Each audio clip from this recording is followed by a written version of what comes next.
प्रिय विद्यार्थियों, स्वागत है आप सबका। तो आइए देखते हैं 20 महत्वपूर्ण प्रश्न साहित्य से। प्रश्न नंबर 1 है, अगिनि जो लागी नीर में कंदोह जलिया झारी। अगिनि जो लागी नीर में कंदो जलिया झारी, उत्तर दक्षिण के पंडिता रहें विचार विचारी। अगिनि जो लागी नीर में कंदो जलिया झारी, उत्तर दक्षिण के पंडिता रहें विचार विचार। तो पंक्ति के रचनाकार हैं कबीर। प्रश्न नंबर 2 है, देवसेन रचित श्रावकाचार का प्रकाशन वर्ष है। देवसेन रचित श्रावकाचार का प्रकाशन वर्ष क्या है? तो संवत 990 और सन है 933। उसके बाद प्रश्न नंबर 3 है, आदि पुराण और उत्तर पुराण के रचनाकार कौन हैं? आदि पुराण और उत्तर पुराण के रचनाकार हैं पुष्पदंत। प्रश्न नंबर 4 है, और इसी के साथ में याद रखेंगे कि देवसेन रचित श्रावकाचार का प्रकाशन तो 990 में, संवत 990 और सन 933 में है। और द्रव्य स्वभाव प्रयास, जिसे द्रव्य स्वभाव प्रकाश कहते हैं, यह भी रचना किसकी है? देवसेन की है।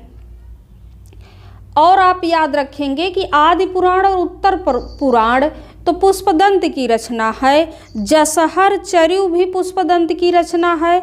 63 महापुरुष गुणालंकार भी पुष्पदंत की रचना है। और 63 महापुरुष गुणालंकार को महापुराण के नाम से भी जाना जाता है। अड़य कुमार चर्यु भी पुष्पदंत की रचना है। अड़य कुमार चर्यु किसकी रचना है? पुष्पदंत की रचना है। प्रश्न नंबर 4 देखिए कि 84 सिद्धों में बहुत से मछुए, चमार, धोबी, डोम, कहार, लकड़हारे, दर्जी तथा बहुत से शूद्र कहे जाने वाले लोग थे। अतः जाति पाति के खंडन तो वे आप ही थे। यह कथन किसका है? तो यह आचार्य रामचंद्र शुक्ल का कथन है। ये शुक्ल के इतिहास ग्रंथ में आपको मिल जाएगा। यह कथन किसका है? शुक्ल का है कि 84 सिद्धों में बहुत से मछुए, चमार, धोबी, डोम, कहार, लकड़हारे, दर्जी तथा बहुत से शूद्र कहे जाने वाले लोग थे। अतः जाति पाति के खंडन तो वे आप ही थे। ये शुक्ल का कथन है। प्रश्न नंबर 5 देखिए कि कुमारपाल प्रतिबोध का प्रकाशन वर्ष क्या है? कुमारपाल प्रतिबोध का प्रकाशन वर्ष क्या है? तो संवत 1241 और सन है 1184 ईस्वी। कुमारपाल प्रतिबोध किसकी रचना है? तो सोमप्रभ सूर्य की रचना है। कुमारपाल प्रतिबोध किसकी रचना है? सोमप्रभ सूर्य की रचना है। और इसी के साथ में याद रखेंगे कि कुमारपाल चरित रचना हेमचंद्र की है। कुमारपाल चरित रचना किसकी है? हेमचंद्र की है। और कुमारपाल प्रतिबोध रचना है सोमप्रभ सूर्य की रचना है। ये जो कुमारपाल प्रतिबोध है, ये संस्कृत और प्राकृत भाषा और गद्य और पद्य दोनों में है। संस्कृत और प्राकृत भाषा में है, अधिकांश प्राकृत में है, लेकिन बीच बीच में इसमें संस्कृत के श्लोक हैं और अपभ्रंश के दोहे हैं। यह गद्य पद्य दोनों में है। इसमें हेमचंद्र द्वारा कुमारपाल को अनेक प्रकार से उपदेश दिए जाने की कथा वर्णित है। हेमचंद्र द्वारा कुमारपाल को अनेक प्रकार से उपदेश दिए जाने की कथा वर्णित है। और इसका प्रकाशन वर्ष है 1241 सन 1184। और 1184 में ही रचना है, 1184 ईस्वी में ही रचना है भारतेश्वर बाहुबली रास। भारतेश्वर बाहुबली रास भी 1184 में है। शालिभद्र सूर्य की रचना है। भरतेश्वर बाहुबली रास किसकी रचना है? शालिभद्र सूर्य की रचना है 1184 में। और अब देखिए प्रश्न नंबर 6 है, हिंदी साहित्य का प्रथम ऐतिहासिक रास ग्रंथ कौन सा है? हिंदी साहित्य का प्रथम ऐतिहासिक रास ग्रंथ कौन सा है? तो पंच पांडव चरित्र रास, पंच पांडव चरित्र रास 1352 में इसका प्रकाशन वर्ष है, पंच पांडव चरित्र रास का। और इसके रचनाकार भी शालिभद्र सूरि हैं। इसके रचनाकार कौन है? पंच पांडव चरित्र रास शालिभद्र सूरि हैं। और हिंदी साहित्य का यह प्रथम ऐतिहासिक रास ग्रंथ है। प्रश्न नंबर 7 है कि यद्यपि चंद विविध छंदों के प्रयोग में कुशल हैं, किंतु छप्पय उनका निजी छंद है। यह कथन किसका है? यद्यपि चंद विविध छंदों के प्रयोग में कुशल हैं, किंतु छप्पय उनका निजी छंद है। यह कथन है विश्वनाथ त्रिपाठी का। यह कथन किसका है? विश्वनाथ त्रिपाठी का। यद्यपि चंद विविध छंदों के प्रयोग में कुशल हैं, किंतु छप्पय उनका निजी छंद है। यह विश्वनाथ प्रसाद त्रिपाठी का कथन है। और इसी के साथ में याद रखेंगे, इसी के साथ में आपको याद रखना है कि शिव सिंह सेंगर ने चंदवरदाई को छप्पयों का राजा कहा है। शिव सिंह सेंगर ने चंदवरदाई को छप्पयों का राजा कहा है। और नामवर सिंह का कथन है कि वस्तुतः हिंदी में चंद को छंदों का राजा कहा जा सकता है। नामवर सिंह का कथन है कि वस्तुतः हिंदी में चंद को छंदों का राजा कहा जा सकता है, लेकिन शिव सिंह सेंगर ने चंदवरदाई को छप्पयों का राजा कहा है, माना है। ठीक, उसके बाद देखिए प्रश्न नंबर 8 है, पृथ्वीराज रासो को मुक्तक काव्य माना है किसने? पृथ्वीराज रासो को किसने मुक्तक काव्य माना है? तो नरोत्तम स्वामी ने पृथ्वीराज रासो को मुक्तक काव्य माना है। प्रश्न नंबर 9 है कि खुसरो की हिंदी कविता शीर्षक ग्रंथ के रचनाकार कौन है? खुसरो की हिंदी कविता ग्रंथ के संपादक कौन है? तो ब्रज रत्न दास हैं। 1922 में काशी नागरी प्रचारणी सभा काशी से इसका संपादन हुआ था। खुसरो की हिंदी कविता 1922 के संपादक कौन हैं? ब्रज रत्न दास हैं।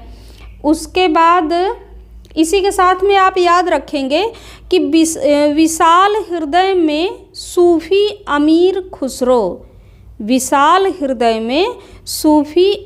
खुसरो शीर्षक ग्रंथ के रचनाकार हैं डॉक्टर सरला शुक्ल। विशाल हृदय में सूफी अमीर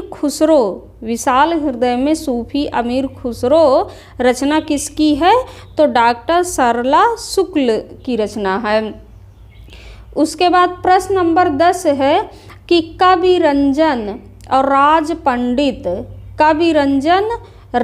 पंडित किसका उपनाम है, किसकी उपाधि है? कवि रंजन और राज पंडित, तो यह विद्यापति का उपनाम है।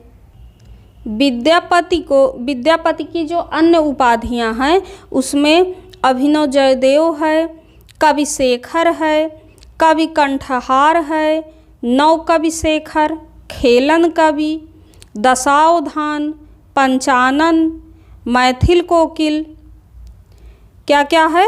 अभिनव जयदेव है, कवि शेखर, कवि कंठहार, नव कवि शेखर, खेलन कवि, दशावधान, पंचानन, मैथिल कोकिल, ये सब विद्यापति की उपाधियां हैं। कवि रंजन, राज पंडित, यह भी विद्यापति की उपाधियां हैं। अब 10 प्रश्नों के उत्तर आपको कमेंट बॉक्स में लिखने हैं। तो जिसमें देखिए कि प्रश्न नंबर 1 है, भक्ति के आद्य आचार कौन है? प्रश्न नंबर 1 है कि भक्ति के आद्य आचार्य कौन है? प्रश्न नंबर 2 है भक्ति आंदोलन को जन जागरण किसने कहा?